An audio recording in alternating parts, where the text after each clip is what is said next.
Corrupt cops celebrate in court. Freezes when black woman unmasks as their new FBI director. A roar of laughter echoed through the courthouse hallway as four uniformed officers strutted past reporters with self-satisfied grins. Cameras flashed, capturing their moment of triumph. For months they had walked a thin line between hero and villain, drawing suspicion for their brazen abuse of power. Yet they managed to outsmart the very system sworn to keep them in check. Little did they know, a solemn, poised black woman was watching them from the corner of the room, someone they had overlooked and underestimated. In less than an hour, she would flip their world upside down and unravel the truth behind every despicable act they thought they had hidden forever. Nestled between sprawling farmland and the glimmer of a distant metropolis stood the city of Brinkhaven, once a thriving community of hard-working families, honest businesses, and civic pride.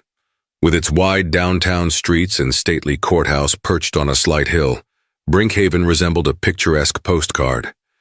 Yet behind the veneer of small-town pleasantries, a creeping sense of dread had infected the streets. Residents locked their doors at dusk and whispered rumors of corruption that reached the highest levels of law enforcement. The Brinkhaven Police Department, BPD, had once been admired for its active community involvement. Officers used to coach youth basketball, attend neighborhood picnics, and volunteer for local events. Over time, however, the atmosphere at the station shifted. Rumors of bribery, protection rackets, and hush money paid to certain officers swirled like fallen leaves on a windy autumn day. Police cruisers that once signaled safety now inspired fear.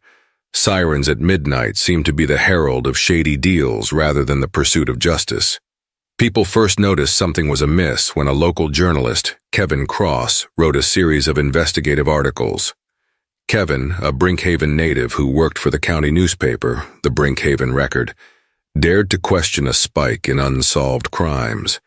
He began connecting dots, missing evidence in high-profile drug cases, suspiciously light sentencing for well-connected criminals, and a sudden surge in the personal wealth of certain officers.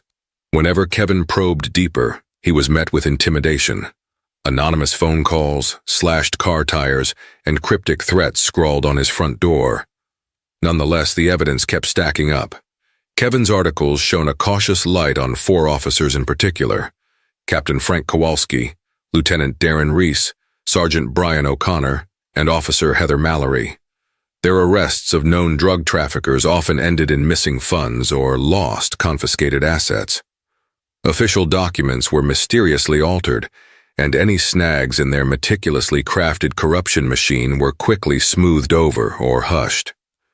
The local district attorney, Elizabeth Calder, had grown suspicious as well. But each time she attempted to gather enough proof for an internal investigation, her superiors questioned her methods. The newly appointed police chief, Randall Pfeiffer, dismissed her concerns as mere witch hunts. Pfeiffer came from a neighboring county, but seemed more interested in career advancement than cleaning up Brinkhaven. Whenever Calder asked him to open an inquiry, Pfeiffer would flash his best politician smile and say, "I'll look into it." Nothing ever happened. Fear grew among residents. Some braver citizens wrote letters or attended town hall meetings to ask about rising crime and potential corruption. After each gathering, the official line remained: there is no corruption within Brinkhaven Police. All matters of discipline are handled internally.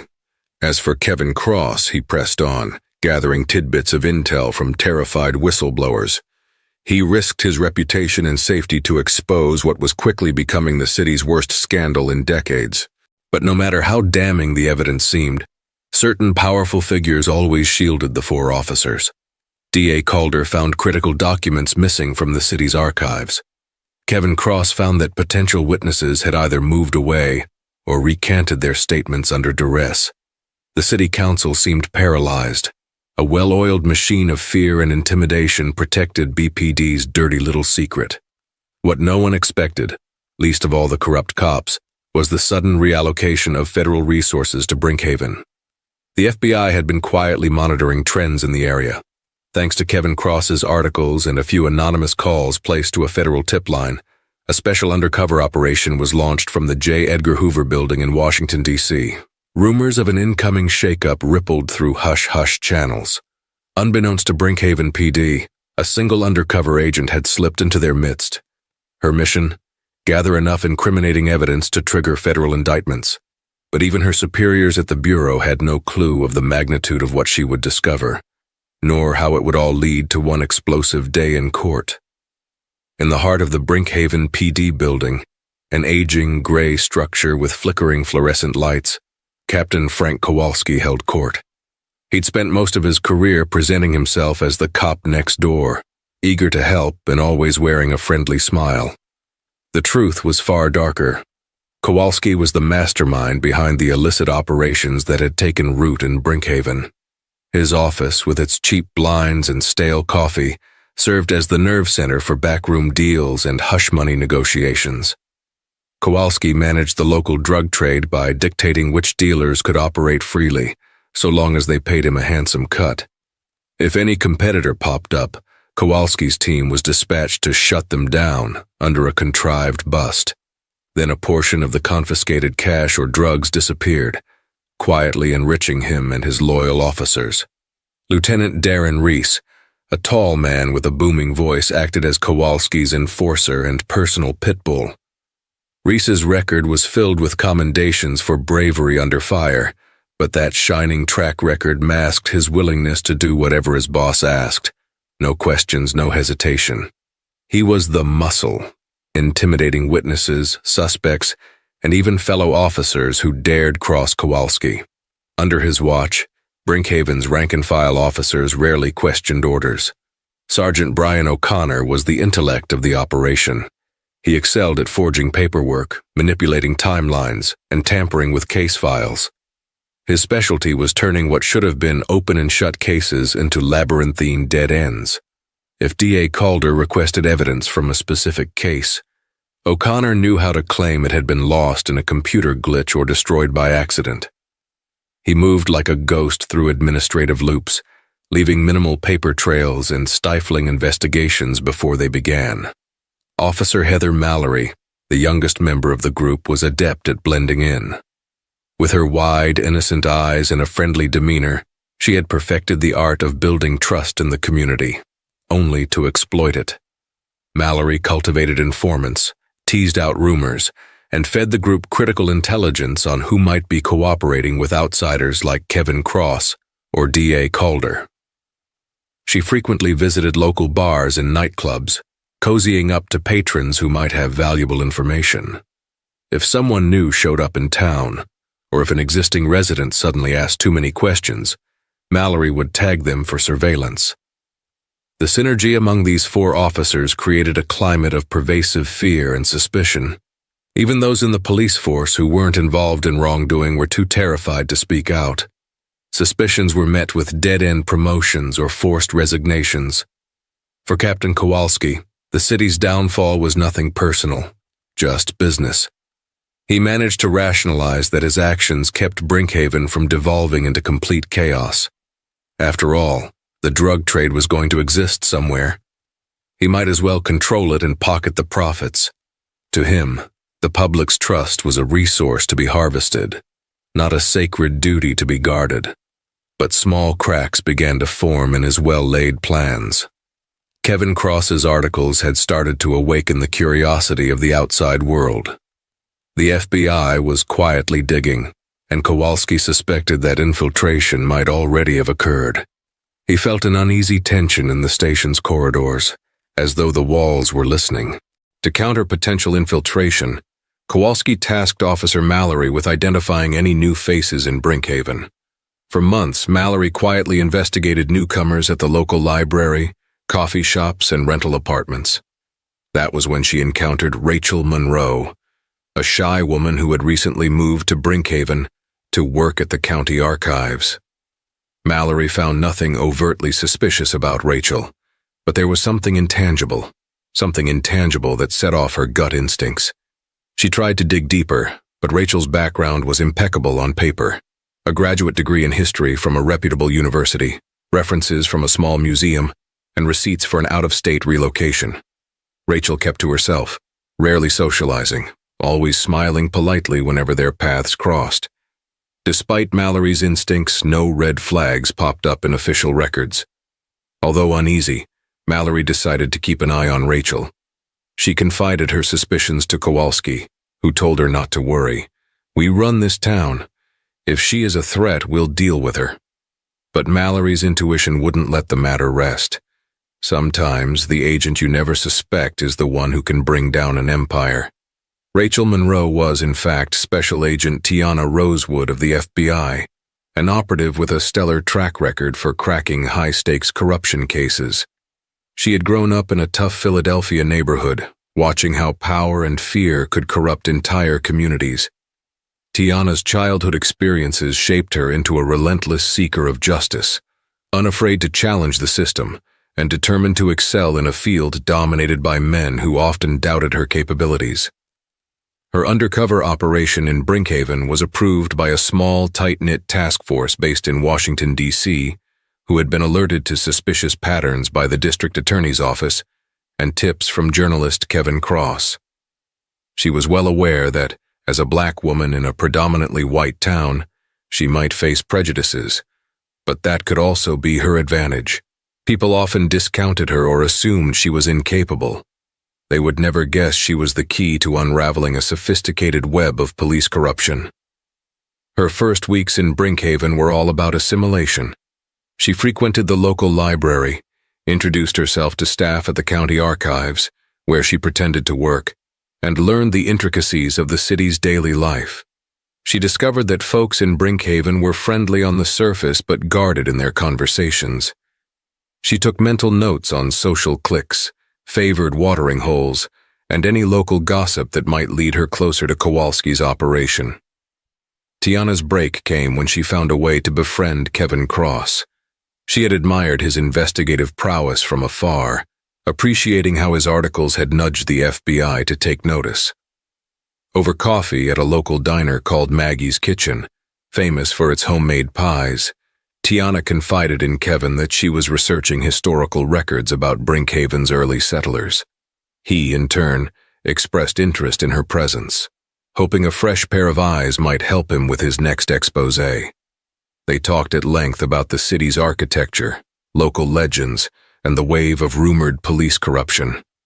Tiana feigned skepticism, prompting Kevin to share more specifics. He revealed how witnesses vanished or recanted, how files went missing, how drug busts never led to convictions of significant figures. Tiana pressed him gently for names, times, places. She had to be cautious not to tip her hand. Kevin was a journalist, not law enforcement, and she needed to protect her cover at all costs. Still, Kevin's information proved invaluable, filling in key gaps. He suspected that Kowalski's crew had been carefully controlling the drug flow, and that they had powerful allies not just in Brinkhaven, but in neighboring jurisdictions. Tiana recognized she was dealing with a potential multi-county scandal, possibly even statewide. She compiled Kevin's leads into a secure diary app on her phone, which was itself hidden behind layers of encryption the Bureau had installed. In the late evenings, Tiana returned to her small apartment overlooking a quiet cul-de-sac. There, she contacted her Bureau handlers via a secure channel, sending coded updates. Each missive carried a sense of urgency. Situation escalates. Possible infiltration needed at the local PD. Suspects show heightened caution. She stressed that immediate action was necessary, but her superiors instructed patience. They wanted a solid case that would stand up in federal court, not a premature bust that could unravel. Over time, Tiana cleverly inserted herself into small volunteer events around town, hoping to come into contact with Officer Heather Mallory or Sergeant Brian O'Connor. She donned a friendly, introverted persona, offering to help with local charity drives or historical society fundraisers. Her modest but elegant style, bright smile, and polite demeanor made her approachable. Little by little, she started small conversations.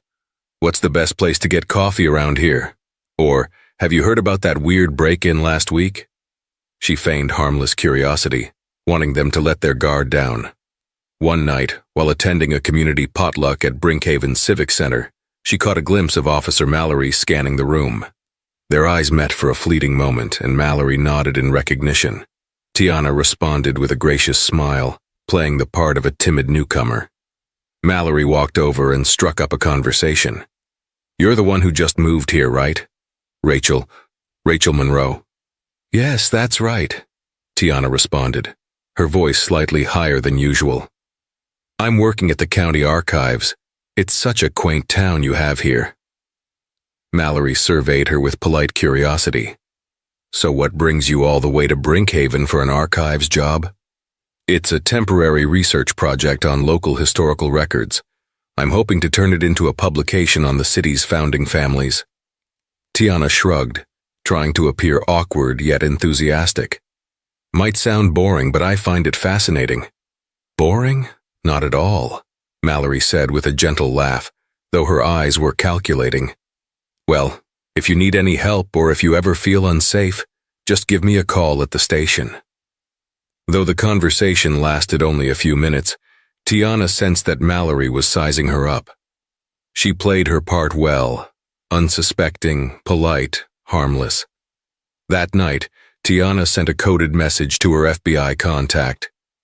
"Mallory initiated conversation. She's suspicious. Need deeper caution." Over the next few weeks, Tiana dug deeper into the Brinkhaven PD's daily operations. She discovered that the police station's night shift paperwork was often incomplete, leaving the door wide open for forged reports.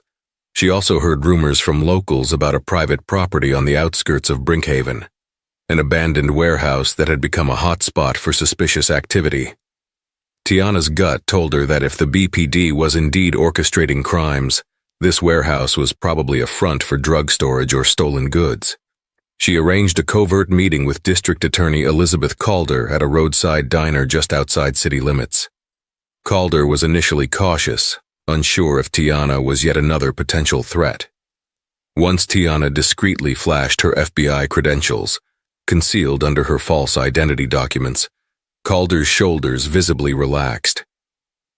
"You have no idea how grateful I am that the FBI is finally stepping in," Calder said, stirring her coffee nervously. "But these officers are careful. They're not sloppy." Tiana nodded. "I know. My job is to gather airtight evidence. I'm going to need your help for that." Calder tapped her nails on the table. "Kevin Cross might be our best lead, but he's limited in what he can do as a journalist. And I'm hamstrung. My office is under political pressure not to investigate the PD. Chief Pfeiffer has direct lines to the mayor's office. Every time I push, they push back. Can you secure any financial records? Something that shows a sudden influx of money for these officers?" Tiana asked. "Bank statements, property purchases, anything?" Calder sighed. "I've tried, but their assets seem deliberately laundered. We suspect out-of-state shell companies, possible offshore accounts.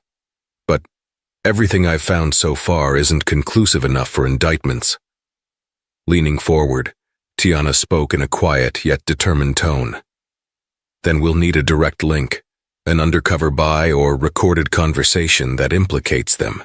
If we can just place them at a corrupt deal, that might trigger RICO charges." Calder's eyes glimmered with a newfound hope. "I'll do everything I can to help." In the days following that meeting, Tiana devised a plan with her bureau handlers. They suggested that she attempt to position herself as a potential buyer or broker in the local drug market. Risky, but if done correctly, it could yield conclusive evidence. She spent her evenings visiting a seedy bar on the outskirts of Brinkhaven, establishing rapport with small-time dealers, letting slip that she had connections in another city. Gradually, word of her presence trickled up to the bigger fish in the underworld, names that Tiana suspected had direct ties to Kowalski and his crew. Meanwhile, local tensions flared. Kevin Cross's articles became more brazen, hinting at specific incidents where confiscated cash disappeared. The police chief, Randall Pfeiffer, publicly denounced Kevin and threatened legal action for defamation. The mayor joined the chorus, claiming Brinkhaven's law enforcement was squeaky clean. But the more they denied it, the more the public suspected a cover-up. One evening, Tiana received a cryptic text message from an unknown number. "Stop digging." She deleted it instantly, aware that any response might compromise her phone. She guessed the threat came from Kowalski's circle. The intimidation only fueled her determination. Then came the break she'd been waiting for. Through one of the small-time dealers at the bar, Tiana arranged a meeting to discuss a potential drug deal. She was told to drive to the abandoned warehouse on a Friday night. If Kowalski or his officers were involved, Tiana would have the chance to gather first-hand evidence. But the operation was fraught with danger. She'd be alone, in the dark, dealing with criminals who wouldn't hesitate to eliminate a threat. Her FBI superiors insisted on a minimal presence of backup to avoid blowing her cover. Tiana would wear a concealed wire and carry a small camera disguised in a charm on her bracelet. The plan, if Kowalski or his team arrived, Tiana would record every second of their conversation, then discreetly pass the evidence to D.A. Calder. With enough proof, the Bureau could step in. On that fateful Friday night, Tiana drove her unremarkable sedan to the edge of Brinkhaven. A battered sign near the warehouse read, "No trespassing. Private property." Beyond lay a deserted lot, gravel crunching under her tires. The moon cast an eerie glow on the rusted metal siding. She swallowed her nerves, double-checked her wire, and stepped out. Clad in a leather jacket and jeans, she aimed to blend in with the rough crowd she expected to find. Inside, the warehouse smelled of mold and stale machinery. Broken windows lined the upper walls. A single dim light swung overhead, revealing scattered crates and an old forklift. Tiana waited, footsteps echoing across the concrete floor. Every second felt like an eternity, and every rustle of wind felt like the approach of danger. At last she heard voices. A side door screeched open, and 3 figures entered. She recognized one as a local drug runner she'd met at the bar, a wiry man nicknamed Sly. The other 2 wore plain clothes, but Tiana's heart sank when she recognized the taller man, Lieutenant Darren Reese. He was accompanied by Sergeant Brian O'Connor, whose cold gaze swept the room. "You're the new buyer, huh?" Reese barked, his tone dripping with suspicion. Tiana feigned confidence, forcing a smirk. "That's what I've been told. Are we here to do business or what?" O'Connor looked at Reese, then scowled.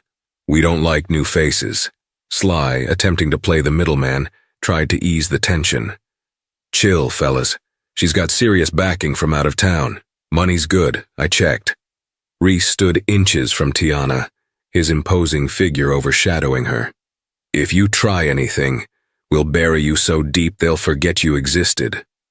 Tiana locked eyes with him. "Noted. Let's just talk numbers." They spent the next 10 minutes discussing the quantity of product, possible distribution routes, and crucially, the protection fee that would guarantee safe passage through Brinkhaven. Reese spelled out the arrangement in no uncertain terms. Tiana would pay a regular cut to the department via Sly, and in return, no traffic stops or arrests. If she missed a payment, or if any of her runners got creative, the deal was off. Every word was recorded by Tiana's hidden devices. She tried not to reveal her relief when Reese explicitly mentioned the police department's cut, a direct admission of corruption. This was gold. The final step was making sure she could leave alive and with the evidence intact. Yet just as Tiana sealed the deal with a handshake, a voice from the shadows startled them. "What the hell is going on here?" In walked Captain Kowalski himself, flanked by Officer Mallory. Tiana's pulse quickened. If she had to face all 4, her chances of escaping unscathed were slim. Reese turned to Kowalski, half exasperated, half reverent. "Just finalizing the arrangement with our new buyer, Cap. She's with Sly." Kowalski narrowed his eyes at Tiana. "I don't trust new players, not without a thorough background check."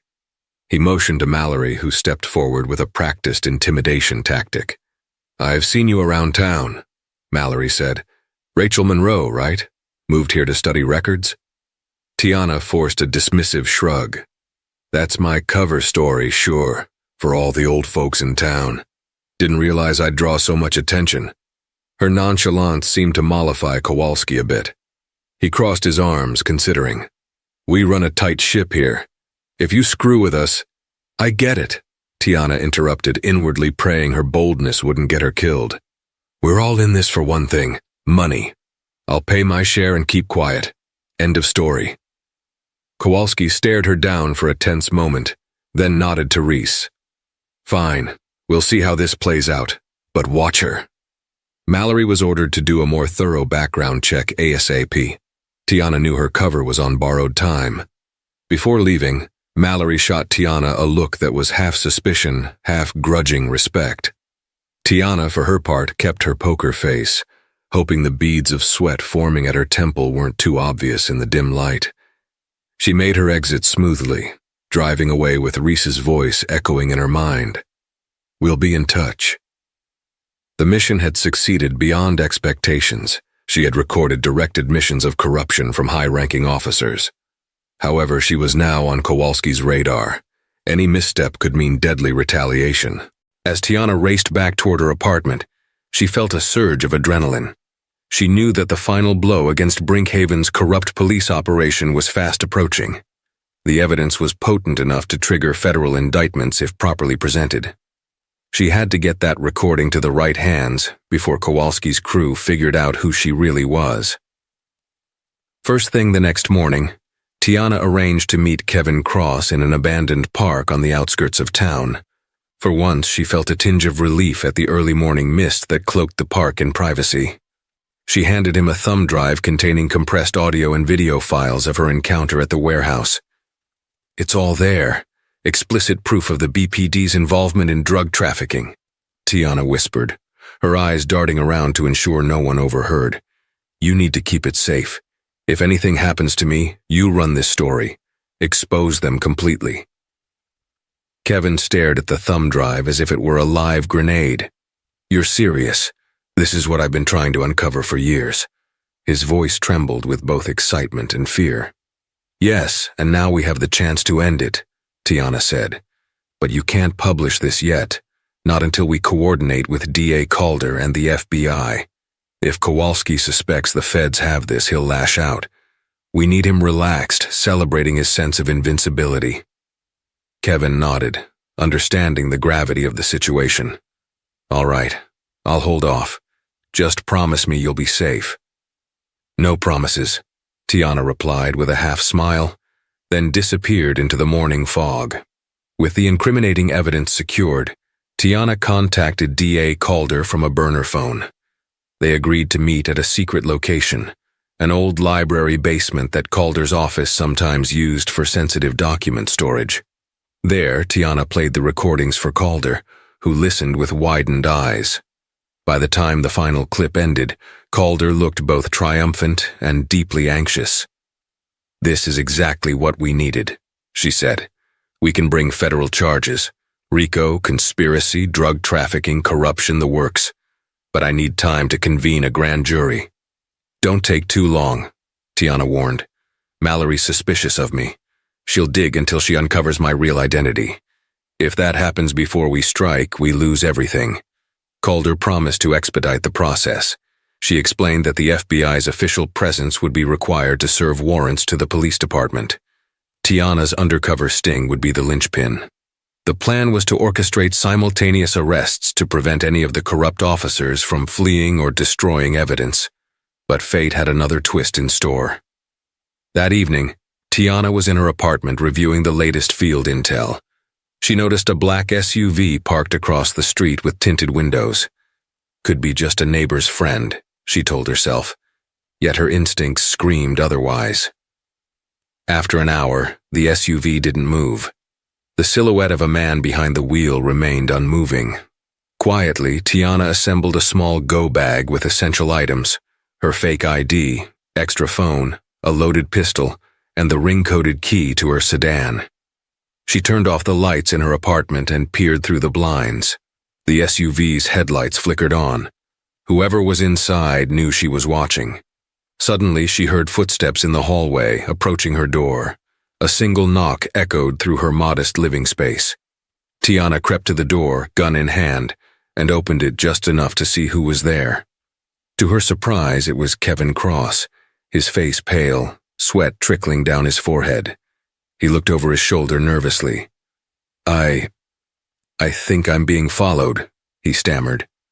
The same black SUV that's been outside your place was tailing me earlier. Get in, Tiana hissed, pulling him inside. We need to move now. She quickly explained the presence of the SUV. Kevin's jaw clenched. They're on to both of us. This is bad. Worse than bad, Tiana said. We've got to rendezvous with Calder tonight. There's no time to wait for a grand jury. If we stay here, we're as good as dead. They slipped out the back door of her apartment, carefully making their way through a narrow alley. The night was eerily quiet. Tiana kept her gun drawn, scanning every shadow. A few blocks over, she had parked a rental car she sometimes used for added security. She guided Kevin through the dark streets until they reached it. Moments before they could pull away, the black SUV roared onto the scene. Headlights pinned them in place. Tiana glanced at Kevin, who looked like he was about to panic. She locked the doors and started the engine. The SUV barreled straight toward them, but Tiana slammed on the gas, narrowly avoiding a collision as she sped into the main road. A tense chase ensued through Brinkhaven's deserted streets. Kevin held onto the dashboard for dear life. Tiana expertly maneuvered, taking sharp turns, cutting through side streets, trying to lose their pursuer. She recognized some of the routes as typical BPD patrol paths. If Kowalski or Reese were in the SUV, they might know these streets even better than she did. Finally, she spotted a detour leading toward the highway. Gunning the engine, Tiana swerved onto the entrance ramp. The SUV was momentarily stuck at a red light, giving them a narrow window to escape. She didn't let up until they were miles away from Brinkhaven, a swirl of adrenaline pumping through her veins. They parked behind an abandoned service station, both breathing heavily. Kevin wiped sweat from his brow. I can't believe how close that was. Tiana nodded, her eyes scanning the empty lot. We have to assume they know who I am, or at least suspect. We can't go back to my apartment, and you can't go back to your place. It's not safe. What about Calder? Kevin asked, terror lacing his words. She'll have to meet us somewhere else. A safe house, maybe. Tiana's mind raced. I have a contact who can set that up. They spent the night in the car, each taking turns to keep watch. As dawn broke, Tiana reached out to her bureau handler, who arranged for them to rendezvous at a government-owned safe house located a half-hour drive out of town.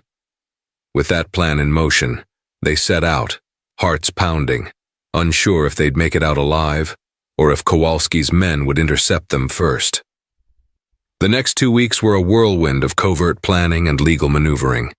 At the safe house, Tiana and Kevin coordinated closely with DA Calder and a small team of federal agents. They meticulously mapped out how and when they would execute arrests. The biggest question loomed: could they trust the local court system, or was it too compromised? Calder insisted on filing charges in a federal district court, bypassing the local Brinkhaven bench. The moment the indictments became public, Kowalski's crew would be caught off guard. But word leaked out anyway, possibly from an inside source at the courthouse. Suddenly the plan shifted. Kowalski and his officers preemptively demanded a hearing in Brinkhaven's local court, claiming the entire affair was based on false allegations and entrapment by an overzealous district attorney. It set the stage for a dramatic showdown. The corrupt cops marching into court to clear their names while Tiana, still officially unidentified, prepared to testify if needed. But an even bigger twist was about to unfold. For unbeknownst to Calder, Tiana had recently been appointed to a role far beyond undercover agent. She had just been confirmed as the new director of the FBI. The Senate hearing for the FBI director position had concluded weeks before her Brinkhaven assignment ever became so dangerous. Her official swearing-in had been kept under wraps, orchestrated by her superiors, who recognized the high-stakes nature of her mission. Thus, Tiana was operating in dual capacities, undercover agent on the ground, and effectively, the Bureau's incoming chief. The public at large had no clue. Even the local FBI field office in Brinkhaven assumed Tiana was just a field agent. High-level secrecy was maintained, as any leak could jeopardize not just this operation, but national security matters tied to Tiana's appointment. On the day of the hearing, Brinkhaven's small courthouse was swarmed by media vans, protesters, and curious onlookers. Kowalski, Reese, O'Connor, and Mallory arrived in crisp uniforms, escorted by their lawyer, a smarmy defense attorney named Malcolm Hardwick. They strode into the courtroom, heads high, confident that the system they had manipulated for so long would once again shield them. D.A. Calder took her seat at the prosecution's table, flanked by an assistant district attorney and a federal prosecutor sent from Washington. Kevin Cross sat in the front row of the gallery, furiously scribbling notes, ready to blast out the scoop of a lifetime. For a tense moment, Tiana was nowhere in sight. Judge Harold Fitch, an elderly man with thinning white hair, presided over the hearing. He peered down over his glasses at the crowd, clearly overwhelmed by the media glare. "Order, order in the court," he announced, banging his gavel.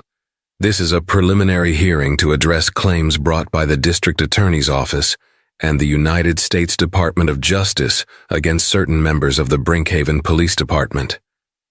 The defense attorney jumped at the chance to speak. "Your Honor, these allegations are baseless. My clients are brave officers who have dedicated themselves to this community. There is no evidence they have engaged in corruption or wrongdoing. We request immediate dismissal of all charges." Before Calder could respond, the double doors at the back of the courtroom swung open. In walked Tiana, dressed in a sharp black suit. The entire room seemed to hold its breath. She walked with quiet confidence to the prosecution's table. Murmurs rippled through the gallery. "Your Honor," Calder began, "I would like to introduce you to a key figure in this investigation." Calder paused, letting the tension build. "May I present Special Agent Tiana Rosewood of the FBI, whose undercover work has provided substantial evidence of these officers' crimes." A hush fell. Kowalski and his crew exchanged alarmed glances.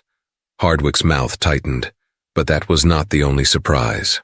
Calder continued, her voice resonating with pride. "Furthermore, I have been informed that Miss Rosewood is not merely a special agent. She has in fact been appointed as the new director of the Federal Bureau of Investigation." The gallery erupted in gasps. Camera shutters clicked wildly. Kowalski and his co-defendants froze, disbelief etched on their faces. The defense attorney tried to object, sputtering, This is... Objection, Your Honor. This is an ambush, a spectacle." Judge Fitch hammered his gavel. "Order, order, I say." He glared at Hardwick, then looked at Tiana. "Is this true?" Tiana stepped forward, her gaze unwavering. "Yes, Your Honor. I've been tasked with investigating corruption within this department. My appointment as director has only recently been finalized, which is why the operation remained confidential. I have recordings, documents, and testimonies that establish the guilt of these officers beyond any reasonable doubt." Kowalski jolted out of his stupor, turning to Hardwick. "Get me out of this now," he hissed. Hardwick fumbled with his papers, face slick with nervous sweat. The crowd watched with rapt attention as Tiana presented the damning evidence. Audio recordings of the warehouse meeting, typed transcripts of bribe negotiations, and even statements from minor co-conspirators who had flipped under pressure. With each piece of evidence laid before the court, Kowalski's bravado disintegrated. Mallory stared at the floor, refusing to meet Tiana's eyes. O'Connor fidgeted, his face pale. Reese clenched his jaw, fists trembling with suppressed rage. When Tiana finished, Hardwick attempted a feeble rebuttal. "We have no proof that these recordings were lawfully obtained or that they weren't manipulated. My clients were entrapped. This is an egregious violation of their rights." Unflustered, Tiana addressed the judge directly. "Your Honor, the evidence was obtained pursuant to a valid warrant from the Federal District Court. Everything has been done by the book, and if there's any question about the integrity of the recordings, we have forensic experts ready to authenticate them." Judge Fitch examined the documents in front of him, flipping through them with mounting concern. It was clear the evidence was overwhelming, a meticulously woven tapestry that showed the systematic corruption of Brinkhaven PD's top officers. Calder seized the moment. "We request that the defendants be remanded into federal custody immediately, given the seriousness of the charges and the risk of flight." The defense attorney, shoulders slumped, pleaded for bail, but the judge was in no mood for leniency. Given the severity of these allegations and the evidence presented, bail is denied.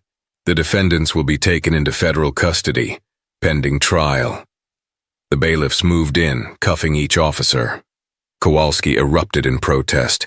"This is a setup. That woman tricked us. I want my lawyer to—" His words were drowned out by the court officer's commands. Mallory sobbed quietly, while Reese glared daggers at Tiana, as if wishing he could strike her down.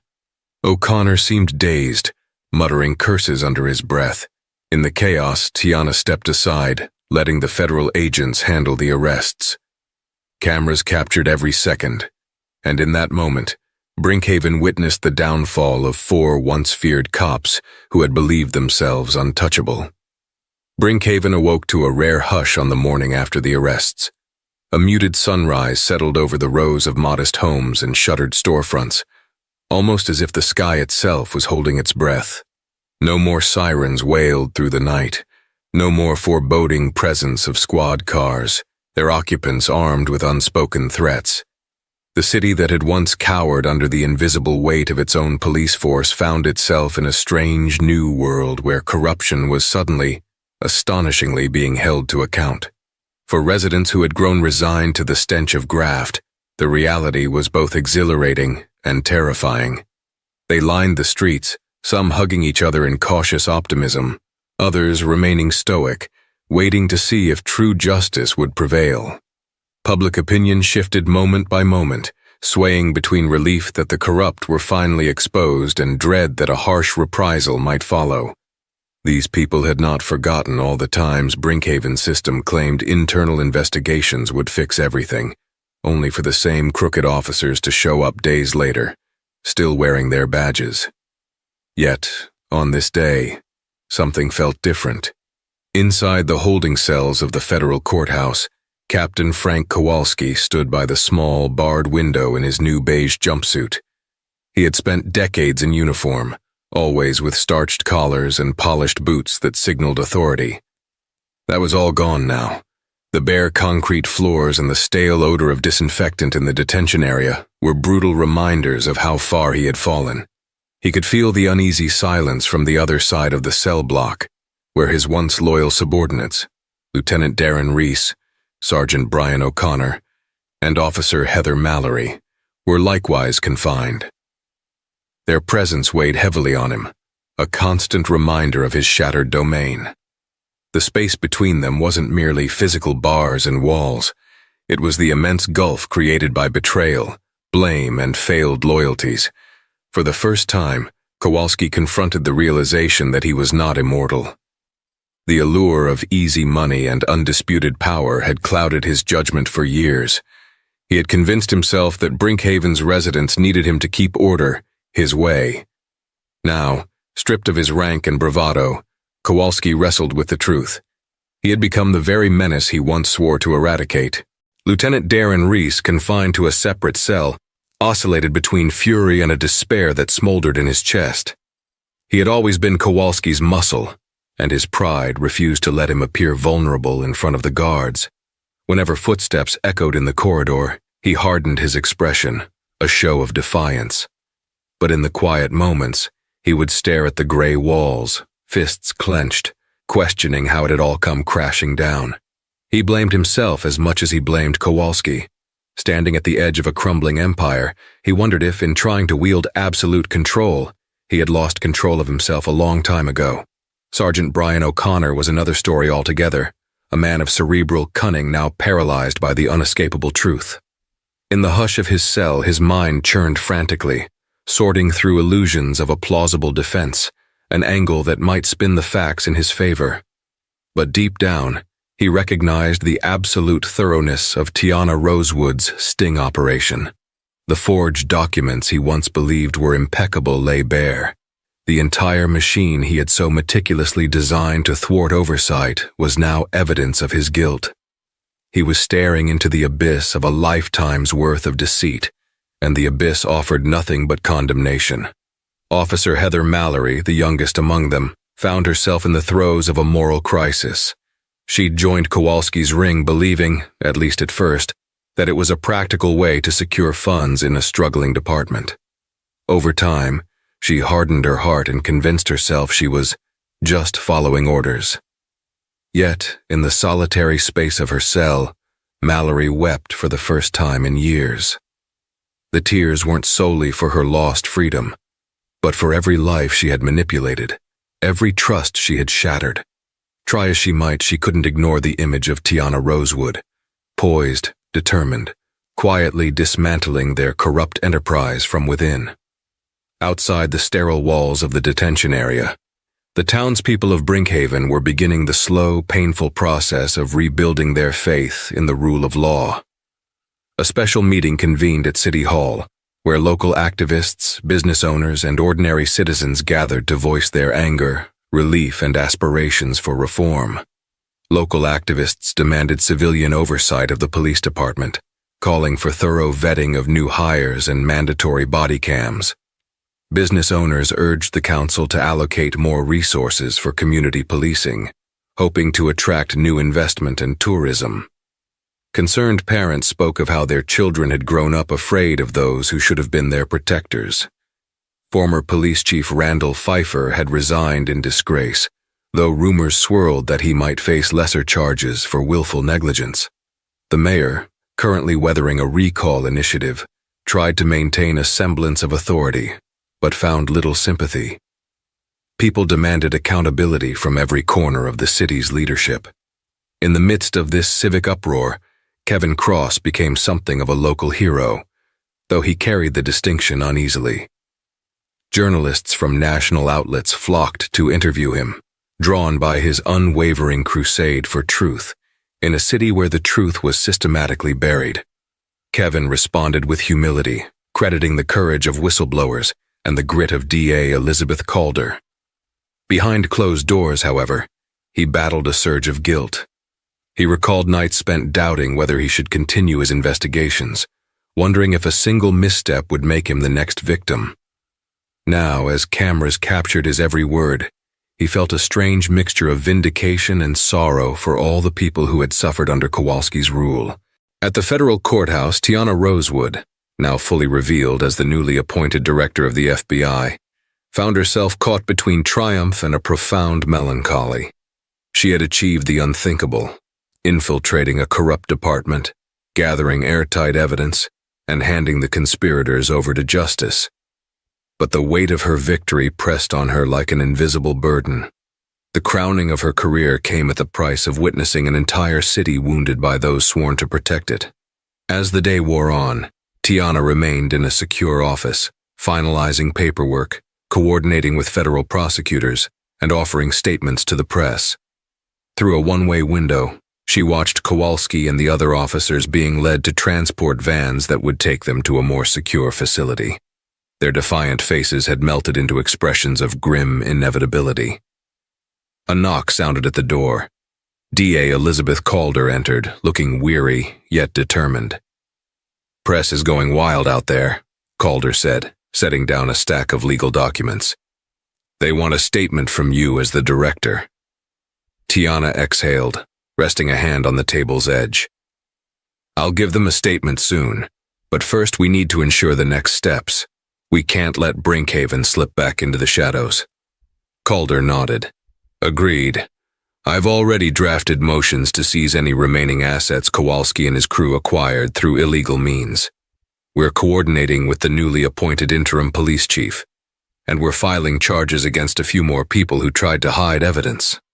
A flicker of sadness crossed Tiana's eyes. Good. It's the only way to restore some faith in the system. She paused for a moment, caught between the official stance she needed to maintain and the personal toll it had taken. How are people in Brinkhaven handling the fallout? The question hung in the air, laden with complex truths. Calder lowered her gaze. There's anger, but there's hope too. Some see this as an opportunity for a true clean slate. Others are just exhausted by it all. Tiana walked to the window, looking out over the city. In every corruption case I've been part of, there's always a mix of relief and resentment. People are relieved the criminals got caught, but they resent that they were allowed to operate for so long. A moment of quiet solidarity passed between them. Despite Calder's local connections and Tiana's federal authority, they both felt the same sense of responsibility to help the community heal, to show them that justice was more than a buzzword or a convenient narrative. Later that afternoon, Tiana stood behind a gleaming metal podium bearing the Department of Justice seal. Cameras flashed in a barrage of light. Microphones from national news networks, local stations, and online channels formed a bouquet of technology, all pointed directly at her. She began with thanks, thanking whistleblowers, thanking District Attorney Calder, thanking the honest members of law enforcement who remained steadfastly dedicated to their oaths. Kevin Cross was in the front row, notebook open. Tiana caught his eye and nodded discreetly in gratitude. Her voice, calm and resonant, carried the solemn dignity of her office. Brinkhaven has proven that a community will ultimately stand against corruption when given a platform to do so, she declared. When those entrusted to protect us break that trust, we must hold them accountable, no matter how powerful they believe they are. The press erupted with questions. How could corruption have gone on for so long without state or federal intervention? What does this operation say about the Bureau's future initiatives to tackle small-town corruption? What message do you have for communities afraid to report police misconduct? Tiana answered each as candidly as she could without compromising ongoing investigations. She acknowledged systemic issues, the importance of oversight, and her resolve to make the FBI more proactive in rooting out corruption, big or small. Finally, a local reporter asked pointedly, "Director Rosewood, how do you feel personally, knowing you risked your life undercover, and that your appointment to lead the FBI could have been jeopardized by a single slip-up?" The question tugged at Tiana's own turbulent emotions. She allowed a brief moment of vulnerability to show on her face. "It was a risk I was willing to take. My personal ambition means nothing if we allow corruption to fester unchallenged. The FBI's mission is to safeguard justice, and I aim to carry that torch for every honest cop, every honest public servant, and every citizen who believes in the rule of law." When the press conference ended, Tiana retreated to the hallway, overwhelmed by a swirl of congratulations from federal officials and hushed admiration from staffers. Kevin Cross approached her, gently tapping on her shoulder. "I just wanted to say thank you," he said, earnestness shining in his eyes, "for trusting me with the story and for protecting this city when no one else would." Tiana smiled softly. "You did your part too. Exposing the truth is never easy, especially when the odds are against you. Keep telling the stories that matter." His gaze drifted for a moment, as if wanting to say more, but in the end, he simply nodded. They shook hands, aware that their combined efforts had irrevocably changed Brinkhaven's destiny. Later, alone in a small interview room, Tiana took a moment to reflect. She pressed her thumb to a silver badge in her hand, the FBI director's badge that had been officially presented to her in a private ceremony. In taking down Kowalski and his conspirators, she had solidified her new role with an unforgettable statement. No officer is above the law. No uniform grants immunity. Yet she also understood that what came next might be even more challenging. Ensuring Brinkhaven's police department was rebuilt on a foundation of integrity and community trust. Investigations would continue, policy reforms would be contested, and the city's wounds would need proper care to heal. Tiana resolved to remain involved, even from her lofty post in Washington, to monitor Brinkhaven's progress and intervene if necessary. Abandoning the place that almost cost her her life was out of the question. Within days, the federal government assigned a transitional oversight team to Brinkhaven PD. Fresh-faced recruits, former military veterans, experienced officers from nearby counties known for spotless records, arrived to fill the ranks left by Kowalski's indicted loyalists. They spent hours meeting with neighborhood groups, church leaders, and local youth programs, trying to bridge the deep chasm of mistrust. Slowly, the city's daily rhythms stabilized. The local diner, Maggie's Kitchen, bustled once again, its patrons talking about new beginnings rather than living in fear. Children rode their bikes without the anxious watch of worried parents, and high school sports teams invited the new officers to games, a gesture unthinkable during the era of corruption. Yes, scars would remain. The memory of systematic betrayal wouldn't vanish overnight, and many residents were still cautious when they saw a police cruiser pass by. But with each passing day, Brinkhaven took one more step forward. People dared to hope again. Tiana Rosewood departed Brinkhaven shortly after the last sentences were read. She left behind a city on the mend, a newly hopeful district attorney, a local journalist with national credibility, and a police department working tirelessly to correct its course.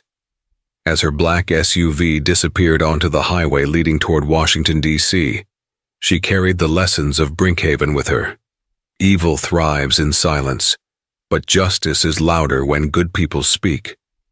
For all their swagger and bravado, Kowalski and his crew learned that the law they once twisted for personal gain could not be permanently tamed.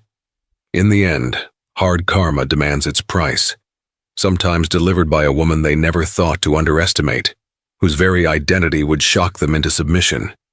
Brinkhaven, for all its scars, became a testament to the power of truth and the resilience of a community determined to reclaim its soul. People found a renewed sense of civic duty, an awakened interest in local politics, and above all, a collective promise to never again let corruption fester in the shadows. Such was the legacy Tiana Rosewood left behind, a beacon of possibility showing that even in the quiet corners of America, justice can and will prevail, when someone brave enough is willing to stand up and see it through. A single resounding truth emerged from Brinkhaven's darkest days. Corruption cannot stand against the unwavering determination of those seeking justice. Captain Kowalski and his crew thought they owned the system. In the end, the system, championed by a black woman whose perseverance defied expectations, unmasked and dismantled their entire operation.